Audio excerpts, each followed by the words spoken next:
वज़ीर दाखिला राना सनाउल्लाह ने चेयरमैन पीटीआई को झूठा और मक्कार करार दे दिया। प्रेस कॉन्फ्रेंस में दावा किया कि चेयरमैन पीटीआई अपने कत्ल के इल्जामात से मुतालिक कोई सबूत पेश नहीं कर सके। उन्होंने जेआईटी के सामने तस्लीम कर लिया कि इल्जामात सुनी सुनाई बातों पर लगाए गए। अगस्त में हुकूमत की आईनी मुद्दत मुकम्मल होने पर निगरान सेटअप आ जाएगा। मियां नवाज शरीफ इलेक्शन से पहले पाकिस्तान में होंगे। वफाकी वज़ीर इत्तलात मरियम औरंगजेब की मीडिया से गुफ्तगू। पाकिस्तान की साहिली पट्टी पर समुद्री तूफान के असरात। सिंध और बलोचिस्तान के कई इलाकाजात में तेज हवाओं के झक्कड़। लोगों के इनखला के लिए इक़दाम जारी। कराची में तेज हवाओं के साथ बूंदाबांदी। बड़े दरख्तों की कटाई शुरू कर दी गई। कई इलाकों में नालों की सफाई न हो सकी।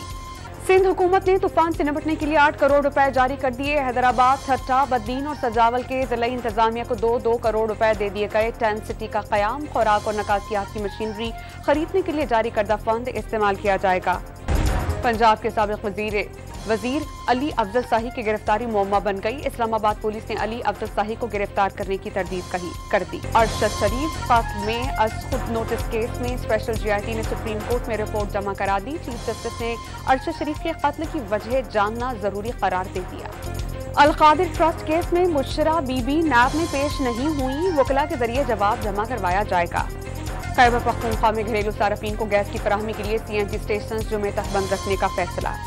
और कराची पाकिस्तान स्टॉक एक्सचेंज में मंदी का रुझान। 100 इंडेक्स 244 पॉइंट्स कमी के बाद 41,538 पॉइंट्स पर बंद हुआ।